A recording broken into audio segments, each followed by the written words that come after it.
സാങ്കേതിക സർവകലാശാലയിലെ രജിസ്ട്രാർ, പരീക്ഷാ കൺട്രോളർ പുനർനിയമനങ്ങളിൽ സർക്കാർ നിർദ്ദേശം വൈസ് ചാൻസലർ തള്ളിക്കളഞ്ഞു. സർക്കാർ നിർദ്ദേശം അംഗീകരിക്കാൻ കഴിയില്ലെന്ന് vice chancellor doctor K Sivaprasad. നിയമനം കോടതിയുടെ പരിഗണനയിലുള്ള വിഷയമെന്നും VC പറഞ്ഞു. MG പ്രതീഷ് തിരുവനന്തപുരത്ത് നിന്ന് ചേരുന്നു. പ്രതീഷ്, ഏത് സാഹചര്യത്തിലാണ് VC ഈ നിയമനത്തിൻ്റെ കാര്യം അങ്ങനെ നിശ്ചിതമായ തീരുമാനമെടുത്തത്?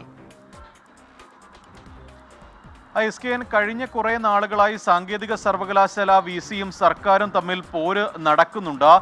ഈ കഴിഞ്ഞ മാസം 16-ാം തീയതി സാങ്കേതിക സർവകലാശാല VCയായി ഡോക്ടർ കെ ശിവപ്രസാദ് ചുമതലയേറ്റെടുത്ത ശേഷം ആദ്യ സിൻഡിക്കേറ്റ് യോഗം നടന്നിരുന്നു. ഇത് ചില അഭിപ്രായ ഭിന്നതകളെ തുടർന്ന് വലിയ തർക്കം ഉണ്ടാവുകയും സിൻഡിക്കേറ്റ് യോഗം VC പിരിച്ചുവിടുകയും ചെയ്തിരുന്നു. ഇതിന് പിന്നാലെ ഒരു താൽക്കാലിക അധ്യക്ഷനെ നിയമിച്ചുകൊണ്ട് മറ്റ് അംഗങ്ങൾ സിൻഡിക്കേറ്റ് യോഗം തുടരുകയും അതിൽ ഈ പരീക്ഷാ കൺട്രോളറുടെ ഈ നിയമനം നീട്ടി നൽകണമെന്ന് തീരുമാനമെടുക്കുകയും അത് സർക്കാരിലേക്ക് അയക്കുകയും ചെയ്തിരുന്നു. ഈ നിർദ്ദേശം അംഗീകരിച്ചുകൊണ്ടാണ് സർക്കാർ തിരിച്ച VCക്ക് ഇത് നൽകിയത്. അതായത് പരീക്ഷാ കൺട്രോളർക്ക് പുനർനിയമനം നൽകണമെന്ന നിർദ്ദേശം സർക്കാരിൻ്റെ ഭാഗമായി VCക്ക് നൽകിയത്. ഈ നിർദ്ദേശമാണ് ഇപ്പോൾ VC തള്ളിയിരിക്കുന്നത്. കാരണം നിയമപരമായി ഇത് അംഗീകരിക്കാൻ കഴിയില്ല എന്നതാണ് VCയുടെ നിലപാട്. ഇത് കോടതിയുടെ പരിഗണനയിലിരിക്കുന്ന ചില വിഷയമാണ്. അതുകൊണ്ട് തന്നെ അക്കാര്യത്തിൽ തനിക്ക് ഒരു തീരുമാനമെടുക്കാൻ കഴിയില്ല എന്നുകൂടി VC ഡോക്ടർ കെ ശിവപ്രസാദ് വ്യക്തമാക്കുന്നുണ്ട്. എന്തായാലും ഇതുമായി ബന്ധപ്പെട്ട നേരത്തെ ഉണ്ടായിരുന്ന